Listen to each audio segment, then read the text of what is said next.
संकष्टी चतुर्थी की व्रत कथा। नमस्कार, आप सभी को ज्येष्ठ मास संकष्टी चतुर्थी की हार्दिक शुभकामनाएं। आइए सुनते हैं ज्येष्ठ कृष्ण गणेश चतुर्थी की व्रत कथा, दयादेव नामक ब्राह्मण की कथा। पार्वती जी ने पूछा, हे पुत्र, ज्येष्ठ मास की चतुर्थी को किस गणेश जी की पूजा करनी चाहिए? इस महीने के गणेश जी का क्या नाम है? भोजन के रूप में कौन सा पदार्थ ग्रहण करना चाहिए? वह इस व्रत की विधि भी आप संक्षिप्त में बताने की कृपा करें। गणेश जी ने कहा, हे माता, ज्येष्ठ कृष्ण चतुर्थी सौभाग्य एवं पति प्रदायिनी है। इस दिन आखुरत नामक गणेश जी की पूजा भक्ति पूर्वक करनी चाहिए। वह इस दिन घी निर्मित भोज्य अर्थात हलवा, लड्डू, पूड़ी आदि बनाकर गणेश जी को अर्पित करें। ब्राह्मण भोजन के पश्चात स्वयं भोजन करें। हे पार्वती माता, इससे संबंधित एक पूर्वकालीन इतिहास का वर्णन मैं आपसे करता हूँ और साथ ही गणेश पूजन और व्रत की विधि जो पुराणों में वर्णित है उसे भी बताता हूँ। ध्यान पूर्वक श्रवण करें। सतयुग में 100 यज्ञ करने वाले एक पृथु नामक राजा हुए। उनके राज्य अंतर्गत दयादेव नामक एक ब्राह्मण रहते थे। वेदों में वेदज्ञ उनके 4 पुत्र थे। पिता ने अपने पुत्रों का विवाह ग्रह सूत्र के वैदिक विधान से कर दिया। उन चारों बहुओं में बड़ी बहू अपनी सास से कहने लगी, हे सासू जी, मैं बचपन से ही संकटनाशक गणेश चतुर्थी का व्रत करती आई हूँ। मैंने पितृग्रह में भी इस शुभदायक व्रत को किया है। हे कल्याणी, आप मुझे यह व्रत अनुष्ठान करने की अनुमति प्रदान करें।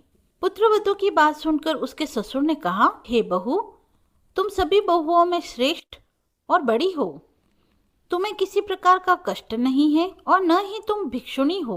ऐसी स्थिति में तुम किस लिए व्रत करना चाहती हो? हे सौभाग्यवती, अभी तुम्हारा समय उपभोग करने का है और ये गणेश जी कौन है? फिर तुम्हें क्या ही करना है इस व्रत को करके? कुछ समय के पश्चात बड़ी बहू गर्भिणी हो गई। वह 10 माह के बाद उसने एक सुंदर बालक को जन्म दिया। उसकी सास बार बार बहू के व्रत करने का निषेध करने लगी और व्रत छोड़ने के लिए बहू को बाध्य करने लगी।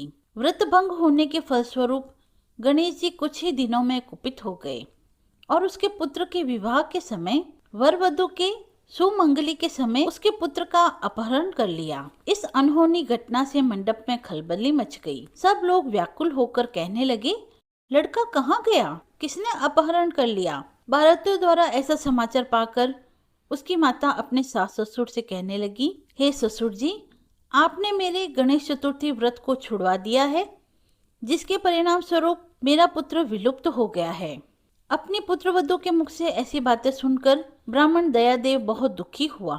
साथ ही उसकी पुत्रवधू भी बहुत दुखी हुई। पति के लिए दुखी पुत्रवधू प्रति मास संकटनाशन गणेश चतुर्थी का व्रत करने लगी। एक समय की बात है, एक वेदज्ञ और दुर्बल ब्राह्मण भिक्षाटन के लिए इस मृदु भाषिणी के घर आया। ब्राह्मण ने कहा कि हे बेटी, मुझे भिक्षा स्वरूप इतना भोजन दो कि मेरी सुधा शांत हो जाए। उस ब्राह्मण की बात सुनकर उस धर्मपरायण कन्या ने उस ब्राह्मण का विधिवत पूजन किया। भक्तिपूर्वक भोजन कराने के बाद उसने ब्राह्मण को वस्त्र आदि प्रदान किए। कन्या की सेवा से संतुष्ट होकर ब्राह्मण कहने लगा, हे कल्याणी, हम तुम पर प्रसन्न हैं। तुम अपनी इच्छा के अनुकूल मुझसे वरदान प्राप्त कर लो। मैं ब्राह्मण वेशधारी गणेश जी हूँ और तुम्हारी प्रीति के कारण यहाँ आया हूँ। ब्राह्मण की बात सुनकर कन्या हाथ जोड़कर निवेदन करने लगी, हे विघ्नेश्वर, यदि आप प्रसन्न हैं तो मुझे मेरे पति के दर्शन करा दीजिए। कन्या की बात सुनकर गणेश जी कहने लगे, हे सुंदर विचारों वाली, जो तुम चाहती हो वही होगा। तुम्हारा पति शीघ्र ही लौट आएगा। कन्या को इस प्रकार वरदान देकर गणेश जी वहीं अंतर्ध्यान हो गए। उसी समय की बात है, सोम शर्मा नामक ब्राह्मण एक वन में से उस द्विज बालक को नगर में ले आए। अपने पौत्र को देखकर दयादेव नामक ब्राह्मण बहुत प्रसन्न हुआ। बालक की माता के हर्ष की तो कोई सीमा ही न रही। साथ ही संपूर्ण नगरवासी भी प्रसन्नचित्त हुए। बालक की माता ने पुत्र को अपने सीने से लगाया और कहने लगी, गणेश जी के प्रसाद से मैंने अपने खोए हुए पुत्र को प्राप्त किया है। उसे नए वस्त्र आभूषणों से अलंकृत किया। दयादेव ने तो बारंबार सोम शर्मा को प्रणाम कर कहा, हे द्विजराज, आपकी कृपा से मैंने खोए हुए पुत्र को प्राप्त किया है। खोया हुआ बालक घर पर आ गया।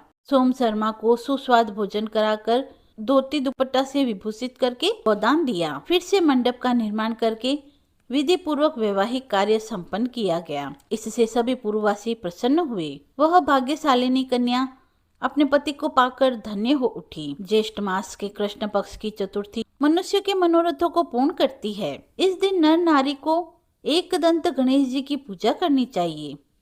हे देवी, पूर्व कथित रीति से भक्ति पूर्वक जो व्यक्ति इस व्रत एवं पूजन को करेंगे, उनकी संपूर्ण इच्छाएं पूर्ण होगी। श्री कृष्ण जी कहते हैं, हे राजन, भगवान गणेश जी के व्रत का ऐसा ही महात्म्य है। हे राजन, अपने शत्रुओं के विनाशार्थ आप भी इस व्रत को अवश्य करें। कथा समाप्त हुई। संकष्टी चतुर्थी की यह कथा हमें यह सिखाती है कि सच्ची श्रद्धा और विश्वास से भगवान अवश्य ही प्रसन्न होते हैं।